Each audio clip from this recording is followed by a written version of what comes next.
Ladies and gentlemen, imagine this. You're holding a single coin in your hand. Just one. You look at it and think, this is all I have. But what if I told you that single coin could open the gates to wealth beyond your imagination, if you spoke the right words over it? Florence Scovel Shinn, the great teacher of prosperity consciousness, believed that words are not just sounds. Words are power. Words are creative forces. Words are magnets. Now let me ask you, what do you say every time you handle money? Do you say, I never have enough? Do you sigh, it's gone before I even get it? Or do you speak life into it? Do you say, money flows to me easily and endlessly? Because here's the truth, money responds to your words. Think about a garden. If you keep saying, nothing grows here, would you ever bother planting seeds? Of course not. But if you say, this soil is rich, everything I plant will thrive, you'd treat that soil with love. You'd water it. You'd expect growth. Money works the same way. Florence said, your word is your wand. That means whatever you speak, you invite into your life. Speak poverty, you invite lack. Speak wealth, you open the doors to abundance. Let me give you a real example. A woman once came to Florence, desperate. She said, I never have enough. I'm always broke. Florence told her to change her words. She gave her a simple affirmation, I have wonderful work, in a wonderful way. I give wonderful service, for wonderful pay. The woman repeated it daily. At first, it felt silly. Unreal. Like talking to empty air. But soon, opportunities started showing up. New clients, unexpected checks, doors she thought were shut forever. Why? Because she changed her words, and her words changed her world. Now, let's pause for a moment. Think of your own life. Think of the last time you received money. Did you bless it? Or did you curse it? Did you say, it's not enough, or did you say, more is coming? Every time you spend $1, you can either fear its loss or celebrate its circulation. Here's a shift I want you to remember. Money is not leaving you. Money is circulating. Just like blood flows through your body, money flows through the world. When it leaves your hands, it blesses someone else. And when you speak the right words, it comes back to you multiplied. Picture this, you walk into a shop. You hand over money. Instead of groaning, you whisper to yourself, money flows to me freely. What I give returns tenfold.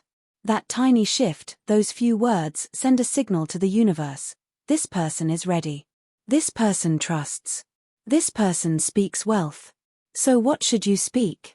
Here's the secret phrase, I am rich in divine substance, and money now flows to me in avalanches of abundance. Say it with me. Say it with faith. Say it until it sinks into your bones.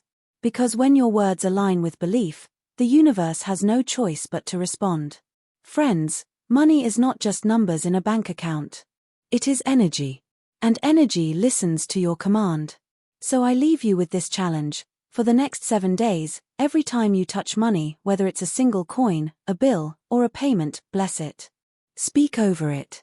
Say, money comes to me in expected and unexpected ways. Watch what happens. Watch how doors begin to open. Watch how miracles rush in. Your words are your wand. Use them wisely, and watch money rush into your life. Thank you. Following are the key points you will listen in this video. Words are not just sounds, they are creative forces that shape your reality. Negative statements about money invite lack, while positive affirmations attract abundance. Treat money like a garden. What you speak over it determines whether it grows or withers. Bless money as it circulates. Instead of fearing its loss, it always returns multiplied. Use affirmations like I am rich in divine substance, and money now flows to me in avalanches of abundance. Speak wealth daily, especially when handling money, and watch opportunities unfold. Words are not just sounds, they are creative forces that shape your reality. Think about that for a moment. Every word you've ever spoken has left an imprint, not just in the ears of those who heard you, but in the atmosphere around you, in the energy that responds to you, and most importantly, in the story your subconscious mind is constantly replaying. We often underestimate the power of words because they feel so casual, so ordinary. We toss them around in conversation without a second thought. But words are seeds. Each one carries the potential to grow into something bigger, stronger, more impactful than we realize. And like any seed, once it's planted, it doesn't just disappear. It either takes root in fertile soil or withers away in barren ground, but it always leaves a trace. Imagine a child growing up hearing the phrase, "Money doesn't grow on trees." At first, it's just a sentence, just a parental warning meant to teach responsibility. But repeated over years, it becomes a belief. That child begins to see the world as scarce. Every time they want something, they hesitate, they hold back, they shrink. Because deep down, they've absorbed the idea that abundance is rare, almost impossible. Now imagine another child, raised hearing the phrase, "There's always more," where that came from. To them, money isn't a source of fear. It's not a one-time gift they must cling to. It's a flow, a river that always replenishes itself. Same world, same circumstances, but two completely different realities, created by words. Florence Scovel Shinn once said, "Your word is your wand." And what do wands do? They cast spells. They direct unseen forces into visible results. When you speak, you are either blessing your life or cursing it, inviting what you want or pushing it further away. The tricky part is that most people don't even know what kind of spells they're casting. They say things like, "I'll never get ahead," or "I can't afford that," without realizing they are stamping those statements into their future. It's as if they're signing invisible contracts with the universe, and the universe simply nods and says, "So be it." Think of the last time you said something negative about your finances. Maybe it was as simple as sighing when you opened your wallet and muttering, "I'm broke." Did you notice how heavy that felt? Did you notice how, in that moment, your shoulders dropped, your energy drained, your spirit sank? That's not just coincidence. Words don't just describe reality, they create emotional states, and emotional states become magnets for experiences. When you say, "I'm broke," you're not only declaring your current situation, you're wiring your mind to keep repeating it. And when your mind repeats it, your actions follow. You hesitate to invest. You reject opportunities. You overlook open doors. Not because they weren't there, but because your words made you blind to them. Now picture a different moment. You open that same wallet, and instead of sighing, you whisper, "Money flows to me easily." Nothing has changed physically, maybe the wallet is still thin, but inside, something shifts. You feel lighter. You feel hopeful. You feel expectant. And because you feel expectant, you start looking differently. You notice a job posting you'd ignored before. You decide to call someone you'd been putting off. You take a chance you normally wouldn't. That's the quiet power of words, they move you from despair to possibility. There was once a man who was struggling financially. Every day, he told his friends, "I'm drowning in bills." He said it so often it became his identity. One day, someone challenged him, "Stop saying you're drowning. Start saying, 'I am finding new ways to prosper.'" At first, he laughed. It felt fake, even ridiculous. But out of desperation, he tried it. Slowly, his language shifted. He no longer introduced himself as the broke guy. He started saying, "I'm working on exciting opportunities." Did the money fall from the sky overnight? No. But doors he'd never noticed began to crack open. He got invited to collaborations. He discovered small side projects. His energy attracted different people. Within months, he wasn't drowning anymore. He was learning to swim. What makes this so powerful is not just psychology, though psychology plays a role. It's also spiritual law. Words vibrate. They carry energy frequencies. When you say, "I can't," you lower your vibration. When you say, "I can," you raise it. And the universe always matches your vibration. Have you ever noticed how someone who constantly complains seems to attract more reasons to complain? Or how someone who speaks positively, even in tough times, somehow always finds a way forward? That's not coincidence, it's alignment. Let me bring this closer to home with a simple analogy. Imagine you're holding a remote control to your television. Every word you speak is like pressing a button. If you press channel up, you don't get upset when the picture changes, you expect it. If you press mute, you don't blame the TV for going silent. You know your button press caused it. Your words are those buttons. Say, life is hard, and you switch to the channel where life looks hard. Say, opportunities are everywhere, and suddenly, your eyes notice possibilities you would have scrolled right past before. Florence used to advise people to guard their words as carefully as they guard their money. Because words are currency too. Every phrase you spend either invests in your future or bankrupts it. The tragedy is that so many people are careless with this wealth. They throw away words of doubt, words of fear, words of complaint, never realizing they're writing the script of their own lives. And then they wonder why the story keeps turning out the same. But here's the good news. Words can be changed at any moment. You don't need years of training, you don't need perfect circumstances, you just need awareness. Start by catching yourself. The next time you hear yourself saying something negative, pause.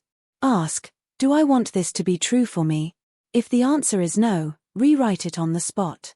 Instead of, I can't afford this, say, I'm finding new ways to afford what matters. Instead of, nothing ever works out for me, say, everything is working together for my good. It might feel strange at first, even forced, but remember, the words you're used to now also felt strange once. You just repeated them until they became normal. You can do the same with words of power. So, when you think about words as creative forces, imagine holding a paintbrush. Each word you speak adds a stroke to the canvas of your life. Do you want dull, grey strokes of lack and limitation? Or do you want bold, vibrant colors of prosperity, joy, and freedom? You can't stop painting. Every day, every conversation, every thought spoken aloud adds to the picture. The only question is, what picture are you painting? And if you doubt that words can truly shape reality, think of moments in history when words moved nations. A single speech has sparked revolutions. A few sentences have inspired millions. A phrase whispered in love has healed hearts. A phrase shouted in anger has started wars.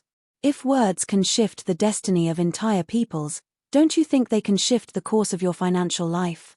That's the level of power resting on your tongue every single day. Every time you speak about money, you are sending out an invitation. You're either inviting lack to take a seat at your table or inviting abundance to walk through your door. The challenge is that most people don't realize which guest they're welcoming until it's already sitting in their living room.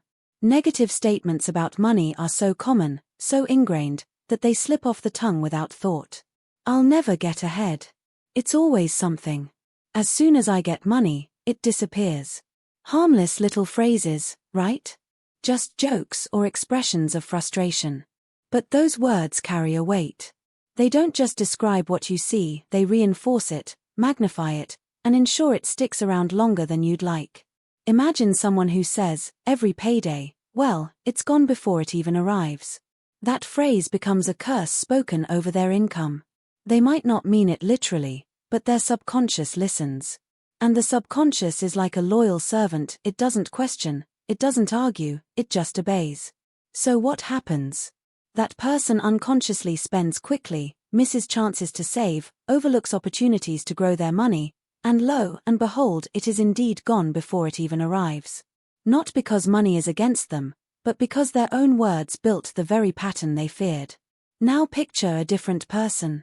Same job, same paycheck, same bills. But instead of sighing, they say, money always finds a way to stay and grow with me. Do you feel the difference? One phrase shuts the door, the other leaves it open. One builds lack, the other builds abundance. And because the mind believes what it hears most often, that second person starts seeing things the first person misses. They notice a discount here, a side opportunity there. They handle money differently because they feel differently about it. And that feeling stems from what they've been speaking all along. Florence Scovel Shinn taught that the universe is like a grand echo chamber. Whatever you shout into it, it shouts back. If you declare, I never have enough, the echo you hear is more bills, more stress, more lack. But if you declare, I always have more than enough, the echo you hear is opportunities, surprises, unexpected blessings. The echo doesn't care whether your words are true in the moment, it only knows how to return what you've spoken. Think of it like planting seeds. Negative statements are like planting weeds. You don't intend for them to take over the garden, but once they're in the soil, they spread. Positive statements are like planting flowers. At first, they're small, almost invisible. You may even doubt they'll grow. But with repetition, with consistency, they blossom, and soon the weeds have less space to survive. Let me tell you about a woman I once read about who grew up hearing her parents constantly say, "We're barely making it." As an adult, she carried those words like a shadow. No matter how much she earned, it never felt like enough. Even when she got promotions, even when she doubled her income, she still spoke the same phrase, "I'm barely making it." And guess what? She always felt broke. One day, she discovered Florence Scovel Shinn's teachings and decided to test them. She replaced her old statement with a new one, "I am always supported. Money flows to me in endless supply." At first, it felt strange. She thought, "This is ridiculous, I don't see any endless supply." But she kept going. Weeks later, she was offered freelance opportunities she never sought. Friends began repaying old debts she'd written off. Small refunds and unexpected gifts arrived. Little by little, she realized she wasn't barely making it anymore. She had created new soil, and abundance had somewhere to grow. Do you see the pattern? The shift didn't begin in her bank account. It began in her mouth. Her words changed, then her feelings changed, then her reality shifted. Here's another scenario. Imagine two people facing the same situation, an unexpected car repair bill. The first throws up their hands and says, "Just my luck. I can never catch a break." Their words cement the belief that they're unlucky and trapped, so they walk around heavy, defeated, drained. That energy pushes away new opportunities, they're too focused on the problem to see solutions. The second person gets the same bill but says, "This is just money in circulation. What I give comes back multiplied." Do they like the expense? Of course not. But by framing it differently, they stay open. They look for creative ways to handle it. They trust that new resources are coming. And because their words welcomed abundance instead of lack, they're far more likely to notice when it shows up. Some people say, "But isn't this just positive thinking?" No, it's deeper than that. Positive thinking is nice, but words spoken with conviction are commands. They have authority. They tell your subconscious what to believe, and once the subconscious is convinced, it moves heaven and earth to make those beliefs real. That's why athletes repeat affirmations before games. That's why singers tell themselves, "I belong on this stage." And that's why you must speak abundance if you want money to flow into your life. Florence would often tell her students that negative words act like closed doors. Imagine walking down a hallway of opportunities. Every time you say, "I can't afford it," a door slams shut. Every time you say, "I'll never get out of debt," another door locks. Soon, you're standing in a hallway full of closed doors, not because life hated you, but because your own words barred the way. But here's the miracle, you can unlock those doors with new words. Say, "I am open to unexpected income," and a door swings wide. Say, "Money comes to me easily and frequently," and another door unlocks. It may not happen instantly, but with repetition, the hallway lights up again, and opportunities start calling your name. Think of money like a friend. How would you treat a friend if you wanted them to stay? Would you insult them every time they arrived? Would you say, "You never stick around, you're always gone, you're never enough"? If you did, that friend wouldn't visit very often, would they? But if you welcomed them warmly, blessed them, appreciated their presence, they'd feel at home and return often. That's exactly how money works. Negative statements push it away. Positive affirmations invite it back again and again. Even the Bible reflects this truth. Death and life are in the power of the tongue. What you speak, you live. What you declare, you experience. Your tongue can destroy your financial peace or build your financial freedom. And every single day, with every phrase you speak, you are choosing which one you want. So, the next time you're tempted to joke about being broke, stop. The next time you're about to complain, pause. Instead, choose words that align with what you want, not with what you fear. Say, "I am wealthy in every way." Say, "Money flows to me in avalanches of abundance." Say, I always have more than enough. It might feel like you're speaking to thin air at first, but soon you'll realize you're speaking to the very fabric of reality, and it is listening. Picture yourself standing in a garden. The soil is rich, dark, and waiting. In your hands, you hold a packet of seeds. Now, if you toss those seeds onto the ground and then immediately say, "Nothing ever grows for me," what happens? You stop watering. You stop tending. You lose patience before the first sprout even pushes through the soil. And without your care, those seeds wither away. The garden didn't fail you, you failed the garden with your words. Money is no different. Every coin, every dollar, every bill that passes through your hands is like a seed. What you speak over it determines whether it multiplies or whether it dies in the soil. When you say, "I can never save," you pour poison on your seeds. When you say, "This will never be enough," you trample the soil with your own feet. But when you bless money, when you speak words of growth, circulation, and multiplication, you give it sunlight, water, and space to grow into something far bigger than what you planted. Think about farmers.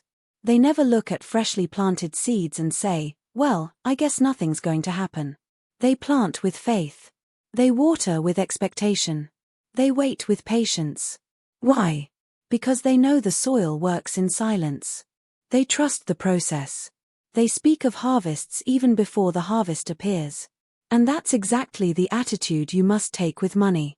Even if your bank account looks barren right now, your words must still point toward growth.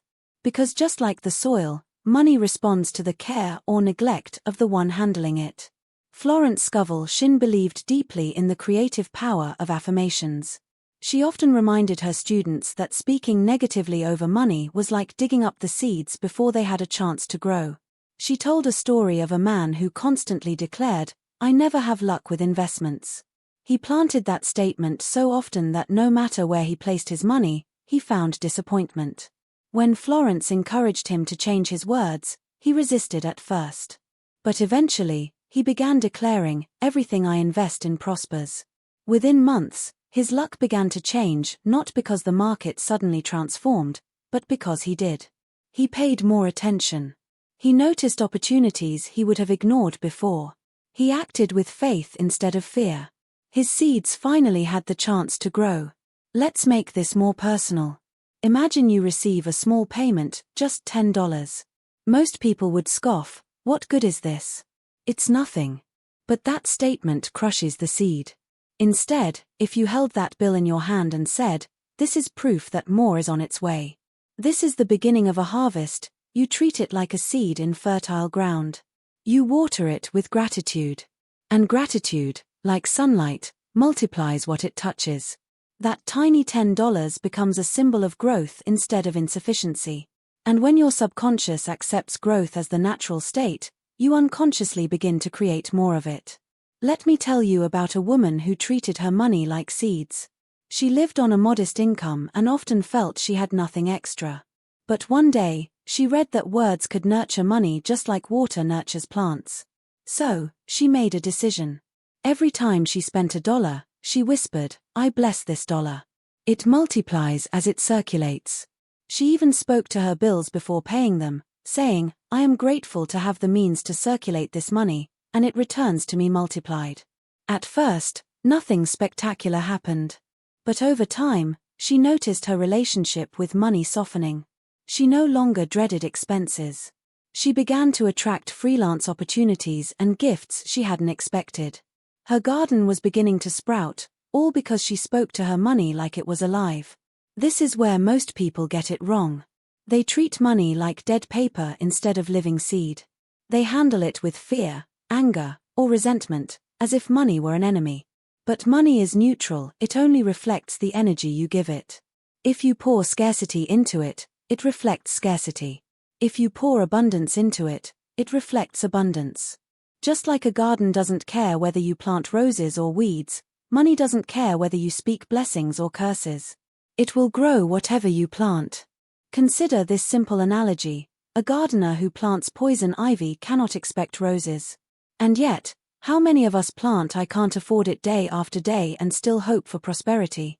How many of us water weeds of fear while expecting fruit of abundance? The universe doesn't make mistakes. It gives you back exactly what you plant and nurture with your words. Now, some people argue, but saying positive words doesn't change reality. True, words alone can't drop money into your lap, but words change you. And you change reality. When you speak abundance, you start acting like someone who expects abundance. You prepare, you notice, you take opportunities. And that shift creates results. Think of it as the gardener's faith. Words are not magic spells that override the laws of life, they are the tools that shape your perception, your energy, and ultimately, your actions. So, let me ask you, how are you tending your money garden right now? Are you cursing the soil? Are you stomping on the seeds? Or are you blessing them, watering them, and expecting them to flourish? If your words about money were played back to you like a recording, would you want to harvest the reality they're planting? Imagine walking through two gardens. The first is filled with weeds, overgrown and neglected, with wilted plants struggling to survive. The second is alive with green leaves, vibrant flowers, and ripe fruit bending the branches. Which garden reflects your money language? And more importantly, which garden do you want to live in?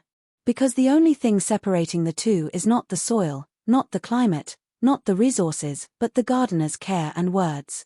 Florence often urged her students to repeat phrases like, "I am rich in divine substance, and money comes to me in avalanches of abundance." She said that speaking these words was like watering the soil daily, no matter how barren it looked. Because what you see now is not the final harvest, it's just the stage between seed and fruit. And the gardener who gives up too soon never tastes the sweetness of what they planted. So, when you think of money, don't think of it as something cold or lifeless. Think of it as something alive, something with potential. Every time you speak, you're either nurturing that potential or destroying it. Every bill in your hand is a seed. Every affirmation is water. Every word of gratitude is sunlight. And the more consistently you nurture, the more certain your harvest becomes. Picture this. You walk into a grocery store with a $20 bill in your pocket. You buy food for your family, and as you hand that bill to the cashier, you sigh and think, there goes my money. It's gone. In that moment, you have declared money's departure as a loss, almost like a goodbye that carries sadness. But what if, instead, you whispered, "I bless this money as it goes out, and I know it will come back multiplied." Suddenly, that same $20 isn't a loss, it's an investment in circulation. It's energy moving, not disappearing. And energy, by its very nature, always finds its way back. Florence Scovel Shinn often reminded her students that money is like blood. It's meant to circulate. Imagine if your blood stopped flowing in your body, you'd fall sick instantly. If money stops circulating, it stagnates, it grows stale, it loses life. That's why hoarding in fear or resenting expenses often creates more lack, while blessing money as it moves creates more flow. The act of blessing keeps you connected to the truth that money is energy, and energy cannot die, it only transforms, shifts, and returns in new forms. Think of a river. When water flows downstream, it doesn't cry, "I'll never return." It knows the cycle. It evaporates, becomes a cloud, falls as rain, and flows back again. Money works in exactly the same way. When you spend it, it doesn't vanish into thin air. It blesses someone else, it creates value, it shifts hands, and eventually, it circles back to you. But your words determine whether you welcome it back or push it away. When you say, "I never see that money again," you close the cycle. When you say, "What I give returns to me multiplied," you leave the gates wide open. Let me tell you about a man who always dreaded paying his bills. Every time he wrote a check, he muttered, "This is killing me." He meant it as a joke, but his finances reflected the heaviness of his words. Unexpected expenses piled up. He felt drained, anxious, suffocated. One day, a mentor told him to change his language. Every time you pay a bill, the mentor said, say, "I bless this payment. I am grateful for the service it provided, and I know more money is on its way." At first, he resisted. It felt fake. But slowly, he tried it. As he wrote his rent check, he said, "I bless this money. Thank you for the roof over my head." When he paid his electric bill, he said, "Thank you for the light that fills my home." something shifted inside him. Paying bills no longer felt like bleeding, it felt like giving. Within months, he noticed unexpected bonuses and new income streams. His money still went out, but now it came back more freely, almost joyfully. You see, when you curse money as it leaves, you associate it with pain. And whatever you associate with pain, your subconscious begins to avoid. That means you unconsciously block new opportunities for money to enter. But when you bless money as it circulates, you associate it with joy and gratitude, and your subconscious begins to attract more of it. It's the same principle as friendships. When you let a friend go with bitterness, they rarely return. But when you send them off with love, they often come back, bringing others with them. Here's a simple exercise Florence recommended. The next time you spend money, even just a single coin, say to yourself, I bless this money, and it returns to me multiplied. Try it at the coffee shop, at the gas station, even when paying taxes. It shifts the energy instantly. Instead of feeling drained, you feel empowered. Instead of scarcity, you feel trust. And that trust is magnetic. Consider this analogy. Imagine you are a farmer, and money is your seed. Would you ever throw seed into the ground while cursing it, saying, this is useless? It will never come back. Of course not. You'd bless it, water it, and trust the harvest. Spending money is sowing seed. Every time you release it, you are planting into the soil of circulation. And like all seeds, it doesn't return as one, it returns multiplied. But only if you bless it as you release it. There was once a woman who struggled with this idea. Every time she bought something, she felt guilty. She'd say, I shouldn't be spending this. It didn't matter whether it was groceries, clothing, or even gifts for her children, she carried guilt with every purchase. And so, money always felt scarce. One day, she decided to experiment. She began blessing every transaction. At the grocery store, I bless this food that nourishes my family. At the gas station, I bless this fuel that carries me safely to where I need to be. The guilt melted away. Spending became gratitude.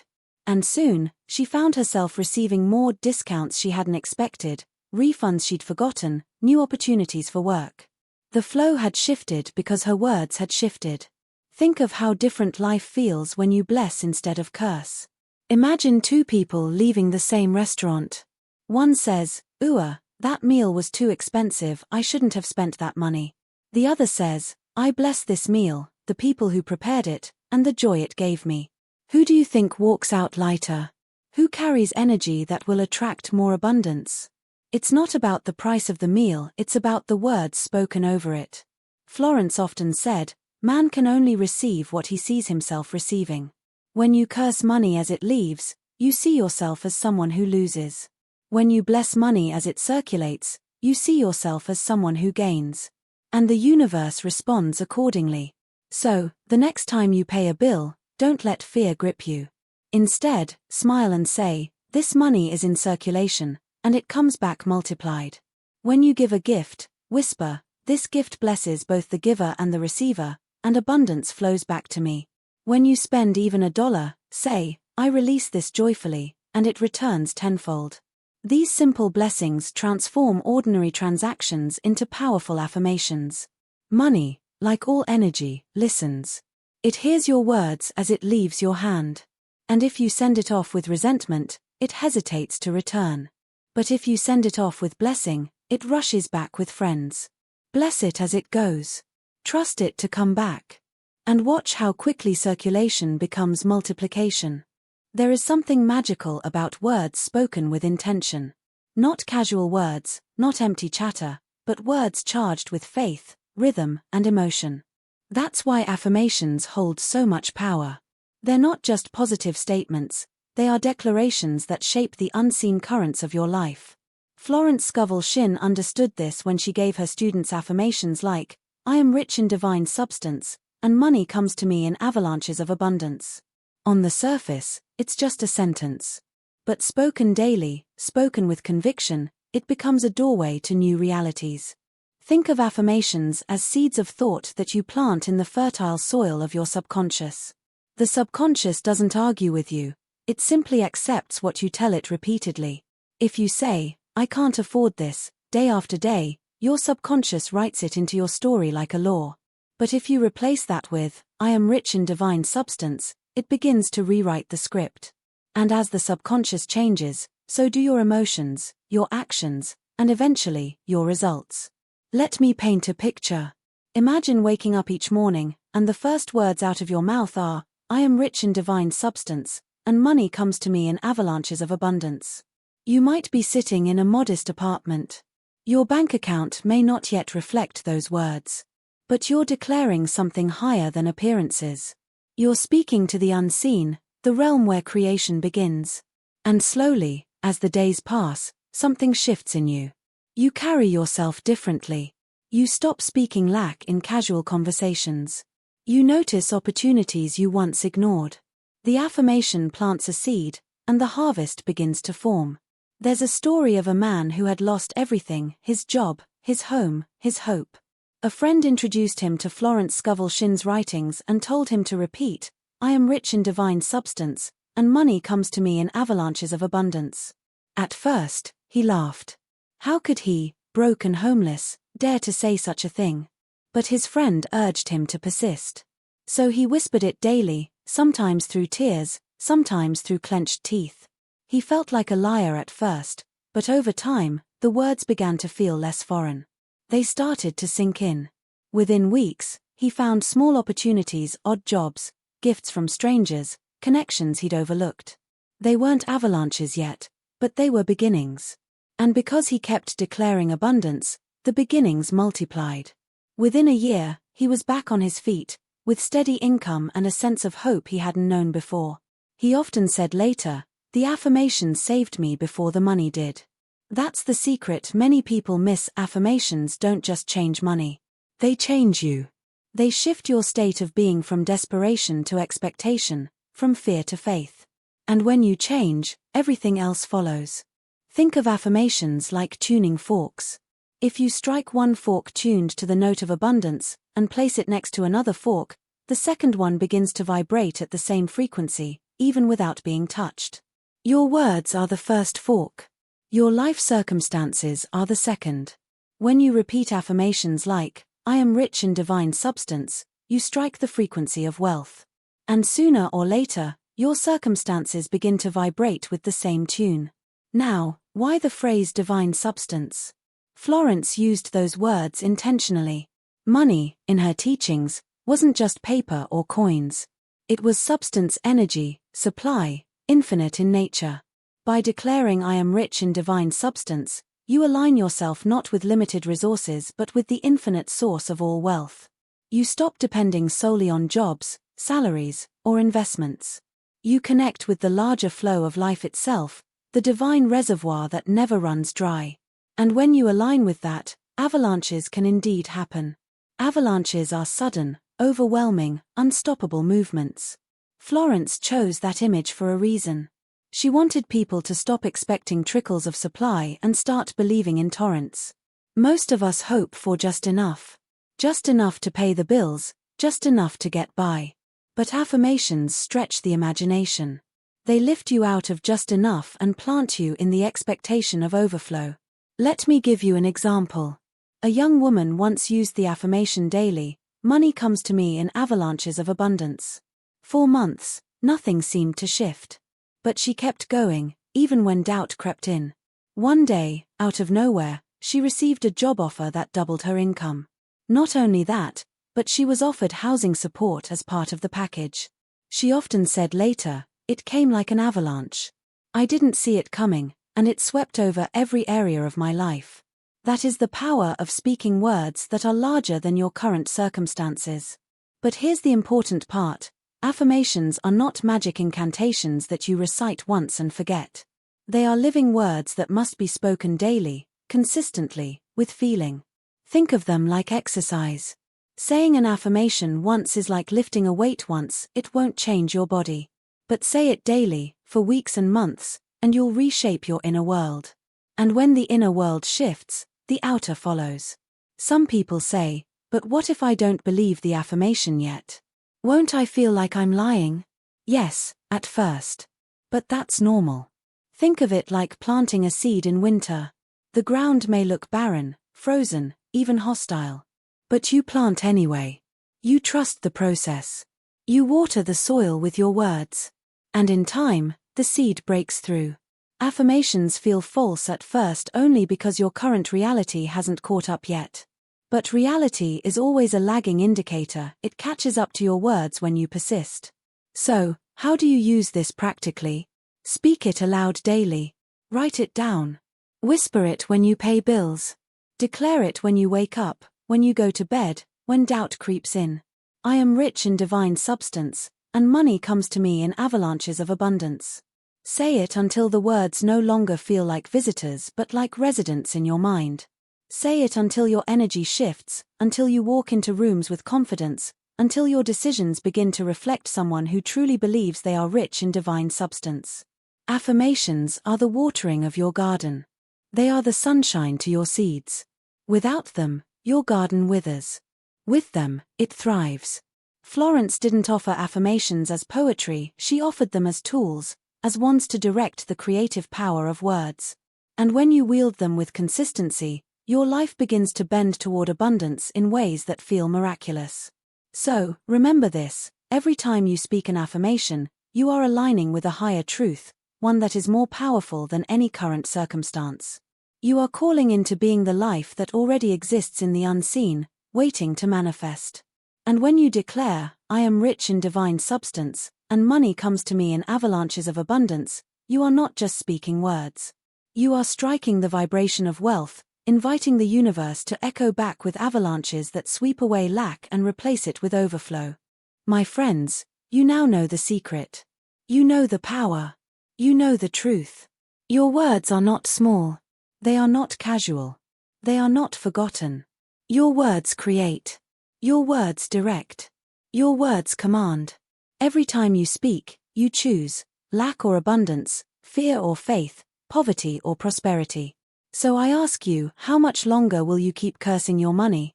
How much longer will you let old words steal tomorrow's blessings? How much longer will you wait before you claim what is already yours? The time is not tomorrow. The time is not next week. The time is now. Say it when you wake. Say it when you spend. Say it when you doubt. Say it when you hope. Say it when you hold even a single coin in your hand. Speak wealth until wealth speaks back. Because your words are your wand. Your words are your wand. Your words are your wand.